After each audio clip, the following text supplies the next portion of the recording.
Voting is a civic duty. Let's register on the electoral list. This is a message from Equinoxe Television.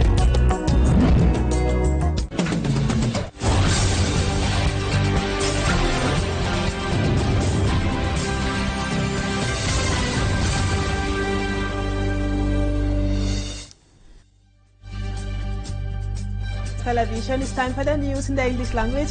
Thank you so much for joining us. Our major stories tonight: Joe Biden, America's president who was running for November presidential election, steps down and gives his place to Vice President or is a lady, Kamala Harris.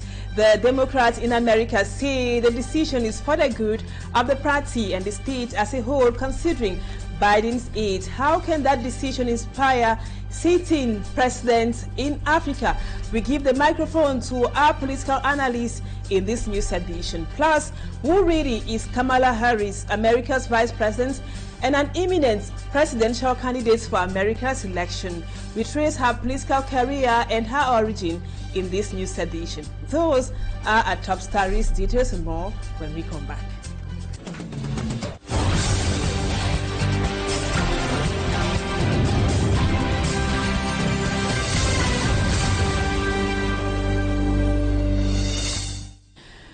Welcome back, viewers. Welcome back from the weekend. Thank you so much for the confidence. We begin this edition of the news in education. The baccalaureate result this year has been catastrophic, and tongues have been wagging on what could be the result of this kind of catastrophe this year. Talking to pedagogy counselors Josiane Epane-Epus Ndondoki, she told our reporter Mala Glory that one of the main reasons is because most students these days do not have goals for themselves. Let's now have more in the report which comes up next. Many have blamed candidates for failing this year's baccalaureate official exam on social media distraction, lack of objective, laziness, and above all, poor organization. Talking to a pedagogy counselor, she says students no longer study in groups as Christians, even from other students of different schools. Neither do they draw home timetable that can guide them in studying, among others. Our children fail just because they don't have projects for the future. They have no motivation. They are not hard workers today. And talking about the parents who don't put all The children, on the other hand, have been left alone. The counselor goes further to explain that some parents have abandoned their duty of educating their children or carry out a proper follow-up on the kids, while the Operation Deck Chalk has discouraged so many teachers. In their job, they think that paying the school fees is enough. But our child needs help to continue well all the year. Talking about the teachers, we see that with the movement OTS. With the OTS, the teachers are no more motivated. The strike that was launched at the beginning of the academic year has contributed to the shocking result, a great concern to the authorities to address the issue. And now the deed has already been done. Most of the students this year failed the baccalaureate examination. That is no news. Sometimes some students who failed can do some harm to themselves or get into depression. How can such situations be handled? Cedric Chakutio has more in this report. Academic failure immediately turns into hell for some learners. It is not uncommon to report cases of suicide following the announcement of exam results. La gestion de l'échec, ou plus globalement du résultat à un examen, est un véritable apprentissage. C'est une période délicate dans la vie d'un apprenant. Et en réalité, si on ne gère pas ça, comme cela est convenable, les traumatismes induits peuvent dans certains cas amener jusqu'au suicide. Assistance is essential in this dark period for some candidates. La première attitude des parents, c'est d'être très à côté de leur enfant et de l'entourer, non pas des mots de réconfort immédiatement, mais il faut d'abord laisser l'enfant endurer l'émotion, la peine, la douleur qui est la sienne.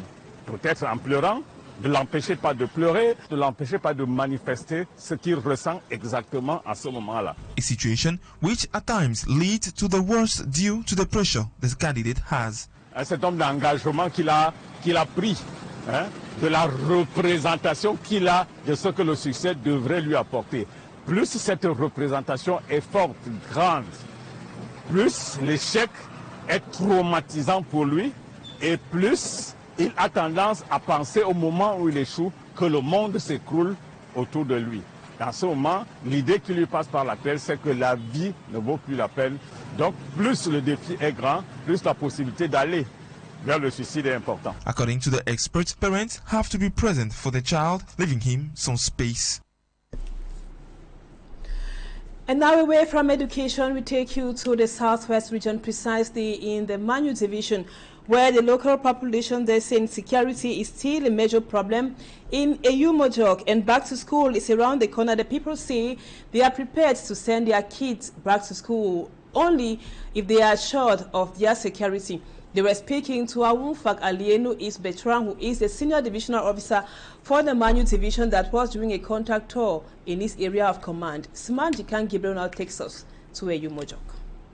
At a stopover in a Equinoxe subdivision, the senior divisional officer of Manu, Alienu Awunfak Eve, was told the bitter truth about the subdivision that has suffered from the ongoing crisis. For the past 8 years, Equinoxe has suffered due to insecurity with many deaths recorded. No schools for the children. With security, school can effectively take off because out of the 65 villages in Equinoxe, only in 2 villages that effective schooling was experienced. We also lack good roads as well as electricity and water. In response, the senior administrative official reassures Cameroon is one and indivisible, and the head of state is committed in guaranteeing their peace, their security, and their development. The men of the underworld who have taken them hostage and who have no ambition for the people. They are selling a dream world, a world which will never come true, and it is important that we come back to reality. For the senior divisional officer, every Cameroonian in this part of the republic to be able to carry out his activities without fear, to be able to carry out his activities unperturbed. At a Equinoxe subdivision, items were given to the vigilante committee to enable them work without hitches. Before the Equinoxe stopover, the senior divisional officer made a tour at Equinoxe, the border town between Cameroon and Nigeria. It was an opportunity for the senior divisional officer to thank the Nigerian authorities for helping in the capture of a dreaded suspected separatist fighter, Ako Giant. He also used the occasion to visit some of the offices at the border town. Hopes are now high that after the SDO's passage, peace will reign for the new academic year to take off effectively next September.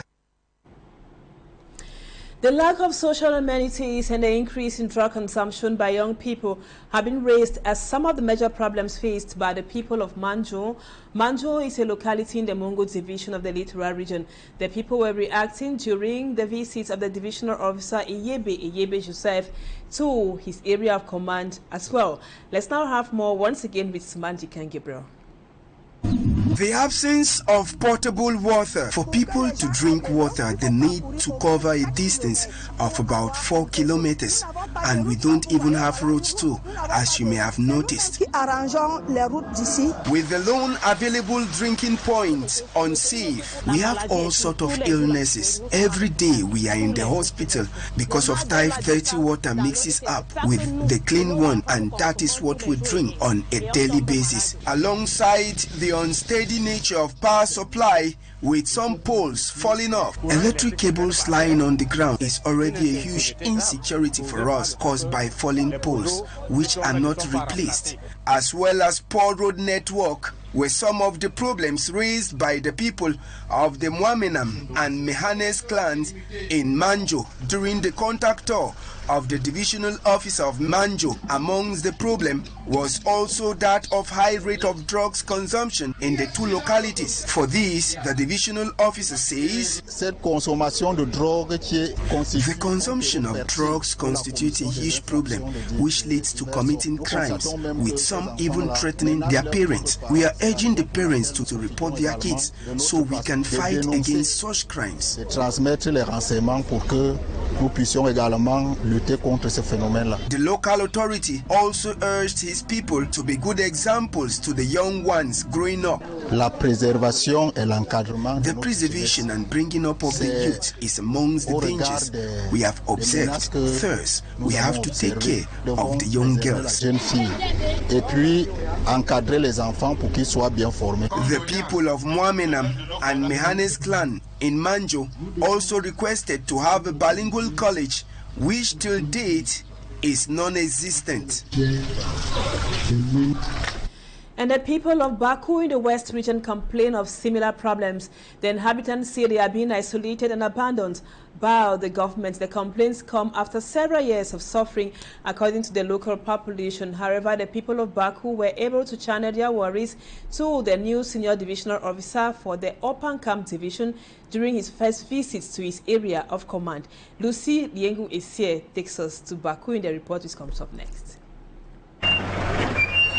It is a daunting task for road users plying roads in Baku Open Camp Division of the West region. This is due to the deplorable state of roads, which also hinders the transportation of goods from farm to market. As a result, bikes are mostly used to cover the 15-kilometer stretch which links Babucha, Fongam to the central town of Baku. A road user heading to Bafang says he lost energy and had to rest before continuing his journey. Aside the poor state of roads in Baku, inadequate electricity supply, lack of health facilities and other infrastructures are some of the problems faced by the population. Many have abandoned their villages to other localities for better living conditions. However, during the first visit of the senior divisional officer of Open Camp Division, the people tabled their challenges. Dinyeng Jam Lawrence promised to establish a government secondary school in Baku so that students won't travel to Bafang for studies. The people also seized the opportunity to complain of the nonchalant behavior of the director of a college in Babucha. They asked for the director to be dismissed. The visit of the senior divisional officer of Open Camp Division is a relief for the population who hope that their plight will be addressed. Now we told you in our headlines that Joe Biden, America's presidential candidate, has stepped down, leaving his seat for Kamala Harris, who is the vice president. Now, is it possible to go the Biden-Kamala Harris way in Cameroon or in Africa as a whole? Can the natural presidential candidate of the ruling Cameroon People's Democratic Movement, CPDM, give way to and support another in 2025 as U.S. President Joe Biden did with President or Vice President Kamala Harris? We take a look at these questions in the following report by Babila Jonathan. Though the political context of Cameroon makes the Joe Biden kind of decision to step aside and endorse someone else look like an illusion of fiction, political scientists and analysts say it is a possibility. Even the CPDM can decide to put in another candidate. We should not always project the political scene as though the top brass. The natural candidate. No. The natural candidate can say, for example, I'm not saying that that's what he would do, but if he did to say, I am the father of the nation, I am the protector of the constitution of this country, I want to organize free and fair elections, and I will not stand. And maybe the candidate for the CPDM should be an Anglophone. it is going to pacify. Looking at the issue, what many have qualified as seat-tightism, with a leader who has been in power for 4 decades, coming out today to say, okay, I'm the father of the nation, I'm stepping aside, I'm putting somebody forward. Never say never. Never say never. I know that when the President of the Republic became president, people were still calling him Ahijo. Another Ahijo had come, because they never thought that Ahijo at the time would hand over power. Joe Biden decided to leave the presidential race on the heels of pressure even from Democrats. In the same way, there have been calls on President Paul Biya to resign over the years. But will he do that? Will he hand over the baton of command at the helm of the Cameroon People's Democratic Movement, CPDM political party? Will he hand over the natural candidacy to another? Wait and see. And President Joe Biden made a surprising announcement we already know that was yesterday, revealing that he will not seek re-election against Donald Trump. He then gave his trust to his Vice President and Attorney General Kamala Davis-Harris. Who is Kamala Davis-Harris? Our reporter Cedric Chakuto now presents to us the 49th Vice President of the United States. He also traces her political career as well as her origin. In Oakland, California, she is the daughter of an Indian-born mother and a Jamaican-born father. Kamala Davis-Harris attended Howard University in Washington before getting her law degree from the University of California College of the Law. She began working in the Alameda County's District Attorney's Office before shifting to the San Francisco District Attorney's Office. She became San Francisco's District Attorney in 2003. She was then elected California's Attorney General, the state's top law enforcement role, in 2010, and was re-elected 4 years later. Elected to the U.S. Senate in 2016, she became a leading critic of Trump, particularly when it came to his immigration policies. Her aggressive questioning of Supreme Court nominee Brett Kavanaugh in 2018 helped solidify her credentials as one of the Democratic Party's top rising stars. Harris is married to lawyer Doug Henoff, who became the first second gentleman in U.S. history following the 2020 election. Kamala Davis-Harris initially mounted a run for the White House in the 2020 election, but quickly faded in the primary session after lackluster debate performances. As Biden solidified his lead in 2020, he vowed he would select a woman as his running mate. The selection of Harris was seen as an effort to appeal to black voters and to energize the party's base. Harris' law enforcement credentials and centrist approach were also seen as assets that could draw undecided voters away from Trump, although her history also ruled the progressive wing of the party. In a 2019 debate, Harris had also challenged Biden on race, a viral moment that many thought may have ended her chances of becoming the vice president once he became the party's nominee. Harris so far has collected several superlatives in her career, becoming the first black woman to hold almost every role she's had.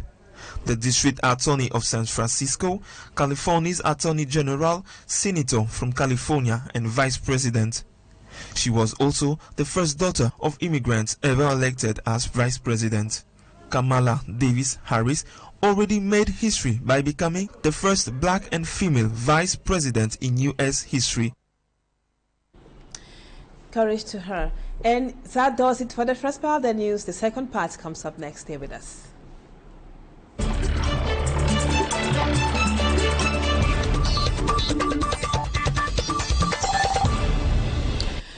Welcome back, viewers. Our guest tonight is Dr. Christopher Famunyo. He is Africa's director of the National Institute for Democracy, or the National Democratic Institute, and you are also an advocate for democracy. Doctor, thank you so much for accepting to be our guest and talking point tonight. U.S. presidents who had already begun campaigns for November election yesterday, I want to say surprisingly, had to step out of the race and gave his place to the Vice President, Kamala Harris. This is after the party insisted he steps down for the good of the state and the party, considering Biden's age, among others. Now, Dr. Famunyo, as a fervent advocate or supporter of democratic principles, what's your analysis of Joe Biden's move over the weekend? Well, it was a stunning, interesting development, but something which historically hasn't happened in recent decades. But we also cannot forget that there have been a couple of U.S. presidents in the past who left office without going through or without seeking re-election, notably Lyndon Johnson in 1968, who refused to seek a second term because of the Vietnam controversy over the Vietnam War, and also Richard Nixon, who left office and couldn't seek re-election because of instead of his second term because of the Watergate incident. However, what has happened with President Joe Biden is remarkable for this generation, and it also shows that we still have leaders who are willing to listen to the demands of their people, and who are also ready to make sacrifices for the good of the party and also the good of the country. And so to have a sitting president who at some point still felt he was popular, but who, because of his age and his inability to withstand the shocks of a vigorous campaign, got members of his party feeling that he ought not to run, and to have that sitting president acquiesce to that and voluntarily relinquish his candidacy so another younger candidate can run is a remarkable act of patriotism. And that's how that situation is being viewed by many people in the United States today. Now, Doctor, opinions have been divided as to the possibility of Kamala Harris being nominated as a candidate. How possible can that be? Are your opinions also divided?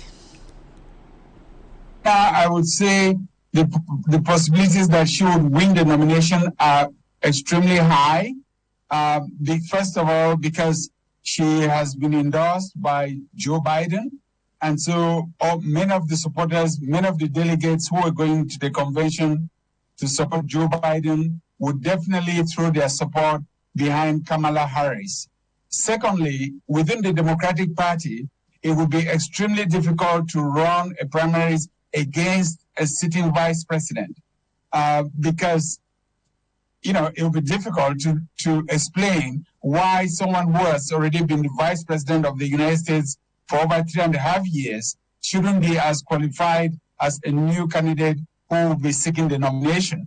And I believe that thirdly, being a woman, there is a historic component to her candidacy, which will be difficult, very difficult to beat within the Democratic Party. So I am almost that she would end up being the nominee that the Democrats endorse when they meet in their convention in Chicago in the third week of August.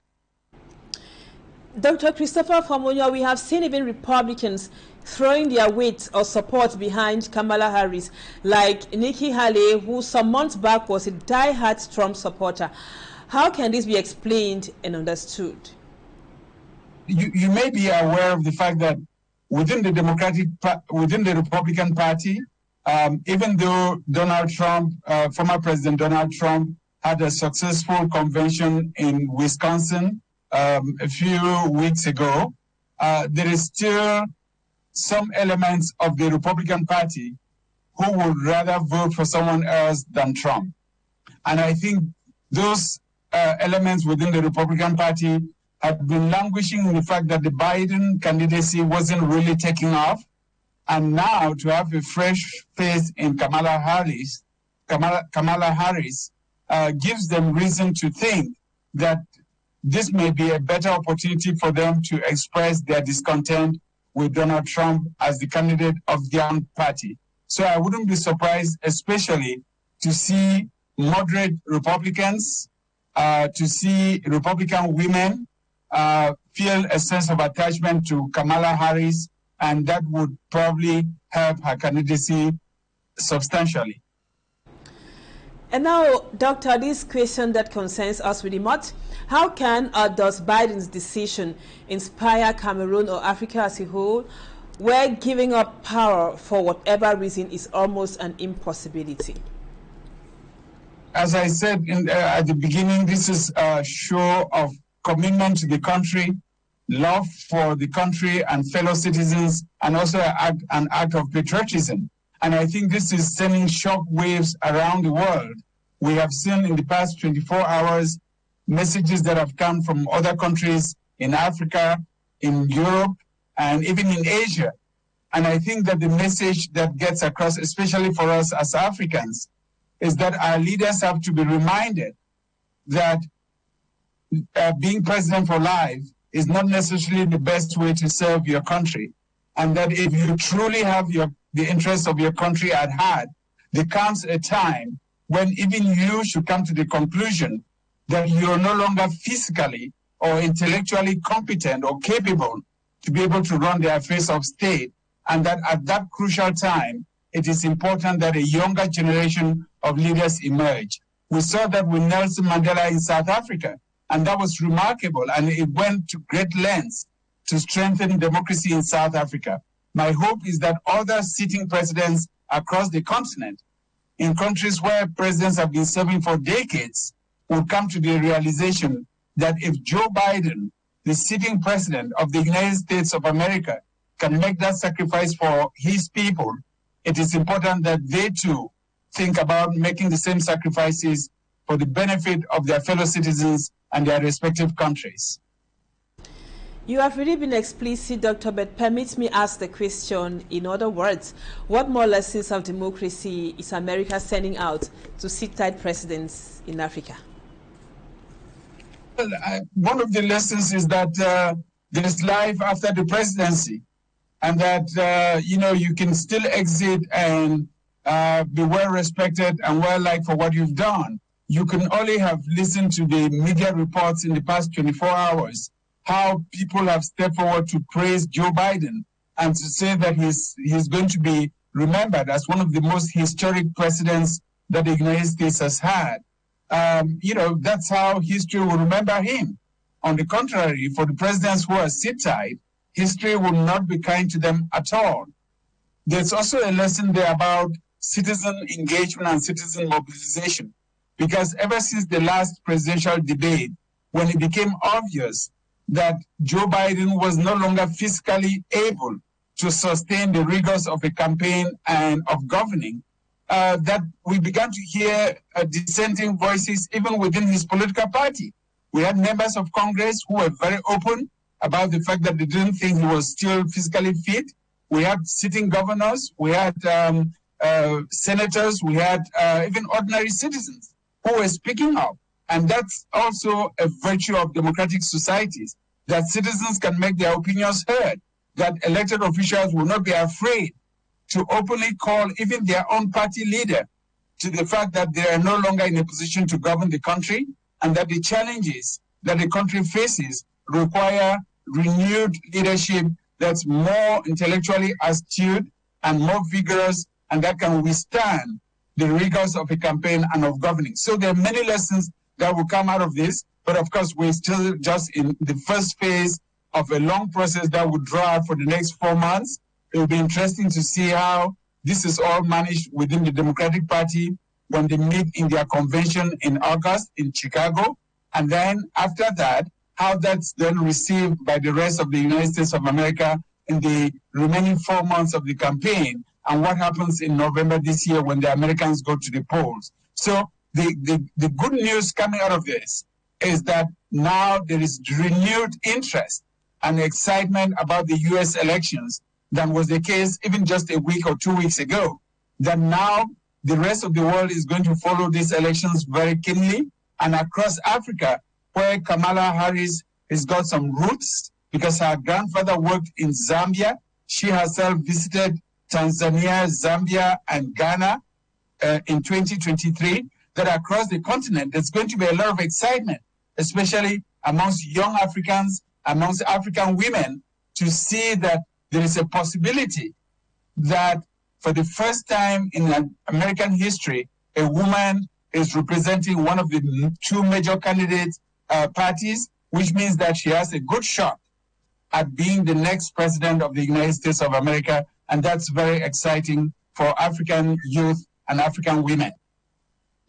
Before we go, Doc, let me ask this question really fast, inspired from your previous response. Can the choice of Kamala Harris be considered strategic by the Democrats?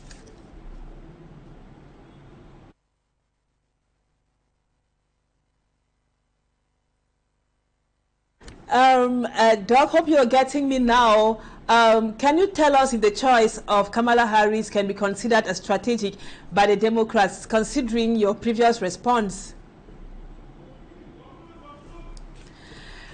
Well, we can't get to you, Doc. Surely we will be coming back to this very interesting topic in our subsequent news editions. Viewers, thank you so much for always being with us.